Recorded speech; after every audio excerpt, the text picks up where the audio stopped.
Hey guys, Andy Stacks here. Welcome to part 3 of my series covering the APT 7 Max Championship in Taipei, where I'll be continuing to break down some hands and reasoning behind my plays.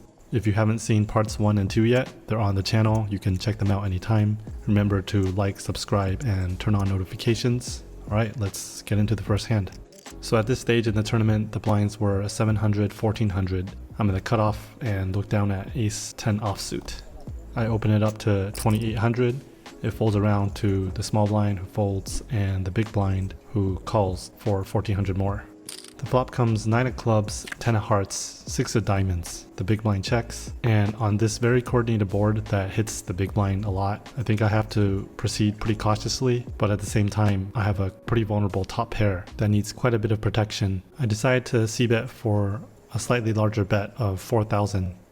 Lots of hands that we can extract value from. But instead of calling, the big blind does something quite unexpected and decides to just rip it all in.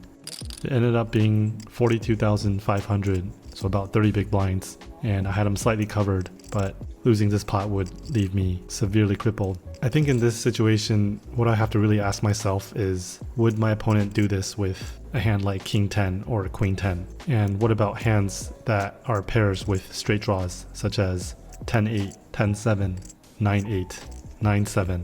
And what does my hand look like to my opponent? Well, I think in this spot, my opponent expects me to be quite strong, in which he's correct. And so that does reduce the likelihood that he would be semi-bluffing with these hands at a 30 big blind stack depth. I think if he was much shorter, let's say at 15 big blinds, then that makes my decision much easier, since it'd be much more likely he would be deciding to go all in with all the hands that I listed. Also, from what I had observed up to that point, I believe he was probably the most conservative player on our table. So I think even if best case scenario he has a hand like Queen Jack, we're actually still 50-50 in equity. So for those reasons, I decided to let this one go and wait for a better spot. The next hand, under the gun and look down at the beautiful pocket queens. I raise it up to 2800. It folds around to the button who calls. Small blind folds, and the big blind decides to raise to 12,600. So after the big blind 3 bets, there's close to 20k in the pot.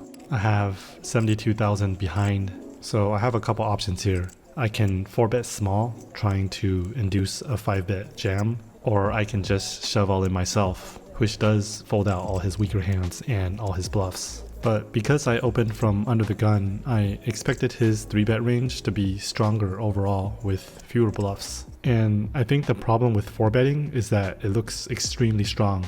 And I thought that if I did 4-bet, he actually might get away with hands like ace-queen and worse overpairs like pocket jacks, pocket tens. So my thought process was that if I shoved, it actually might look weaker and he might decide to call off with some of the worst overpairs, misreading my hand for ace-king. I think with about 50 big blinds, if he did have a hand like kings or aces, it's going to be quite hard to get away. So after some thought, I decided my best play was to just go all in. And they both quickly fold. Okay, big or in? Huh? Very big or in? Yeah. Very big hand? I don't know what to do, so I just go all in. Alright, next hand. I'm under the gun again, and this time I have pocket 8s. I open it up to 3100. It folds around to the big blind, who makes the call.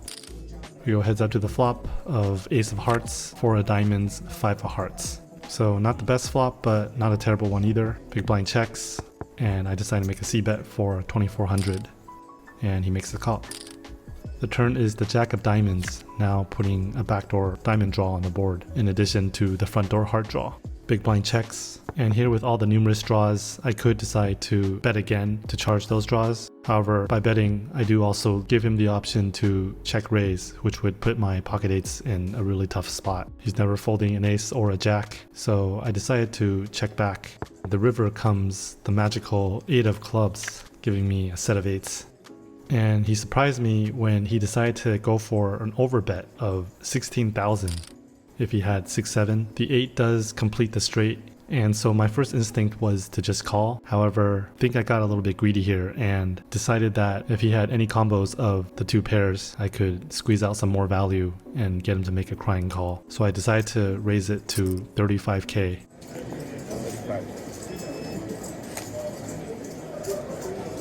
All in. He decided to go all in, which was another 46,000 more to call. He did have me covered, so if I was wrong, I'd be out of the tournament. So he's basically representing deuce 3, 6, 7, or pocket jacks, which is less likely but not impossible, as well as pocket aces, which is even less likely. I think we can probably safely rule out the possibility that he would be doing this with any of the two pairs. Would he do this with a set of 4s or set of 5s? Most players facing this river raise would probably just call. I think the most likely hand here that makes sense is 6-7. The tough spot was that I was getting such great odds to make the call here, but that's also what made it so much less likely it was a bluff, since it looks like I'm pretty pot committed.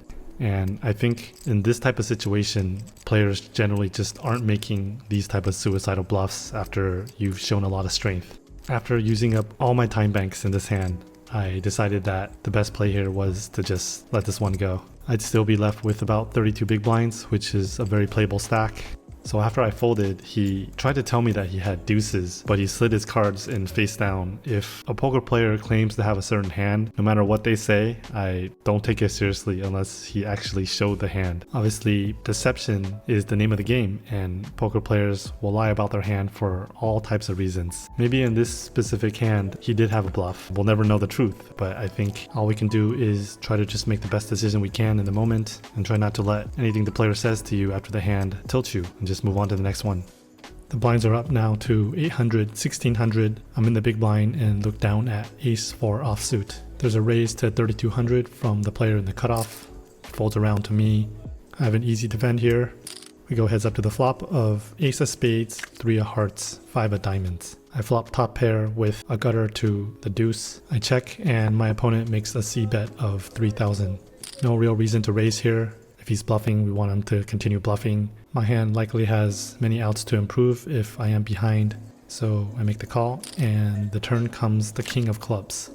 I check it over to him, and he makes another bet, this time to 5600. Now facing this turn barrel, at the time I didn't put too much thought into it and kind of just blindly put in the 5600, but now looking back on this, I think this situation deserves more attention and is not just an automatic call. Like the flop, my hand hasn't changed and I still have top pair with a gutter to the deuce. If I was up against a bigger ace, the 4 is very likely live as well. However, I think this situation is a little bit different now than the flop in that this is the second time he's bet, and the question I have to ask myself is, will my opponent choose this sizing to bet worse hands that I'm ahead of, such as pocket 9s or pocket 10s, or would he choose this sizing as a bluff? I think the answer to both questions is probably not. Another factor to consider is that if the river did come a 4 or a deuce, facing a one-liner on the board, most players would not choose to bet again, and so that would severely cut down on my implied odds if I was behind and did get there on the river. These are just some things that are worth thinking about before just automatically clicking the call button.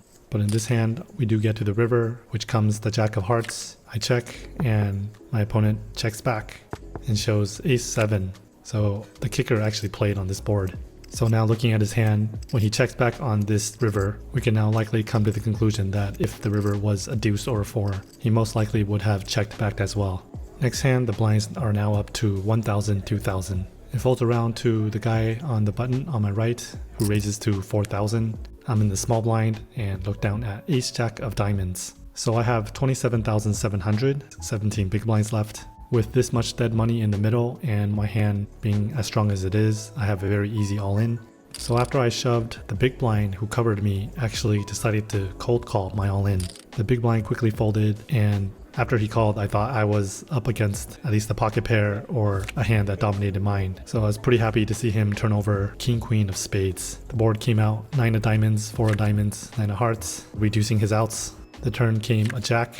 The river came an unneeded 6 of diamonds, giving me the nut flush. I got a full double up and was back up to around 61k, which was roughly 38 big blinds. The last blind level of the day, 1200, 2400. I am under the gun +1 and look down at ace of hearts, king of spades. The player under the gun to my right raises to 5000.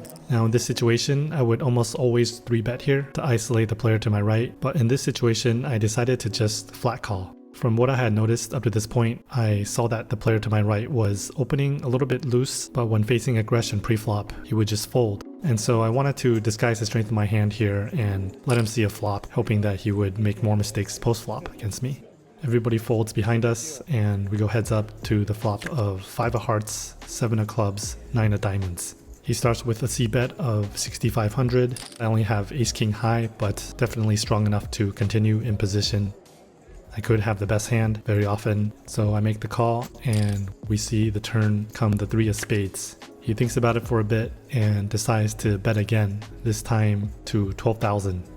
I think this turn bet and this size was a little bit suspicious to me. I think that he does have all the overpairs on this board, but at the same time I also expected him to proceed a little bit more cautiously on this board. And so it does sound a little bit counterintuitive, but I actually think that when players are just firing away out of position, seemingly unconcerned about what you're calling with, that does sometimes reduce the combination of value hands that they could have, since their betting range becomes very polarized.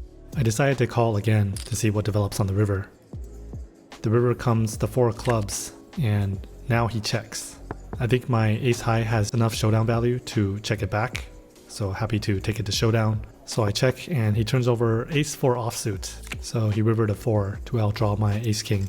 This was an undesired result, but it's important not to be results oriented. Yes, I could have 3-bet preflop, but like I said, my thought process was that I wanted to keep his weaker hands in. By just calling the flop and turn, I allowed him to keep his bluffs in. So it would have been interesting to see what would have happened if he didn't river a pair of 4s. What if river came an ace or a king? But unfortunately it didn't work out here. The hand did cost me quite a bit, and ended day 1 with 41,100 in chips, just under 14 big blinds at the 1,500-3,000 blind level at the start of day 2.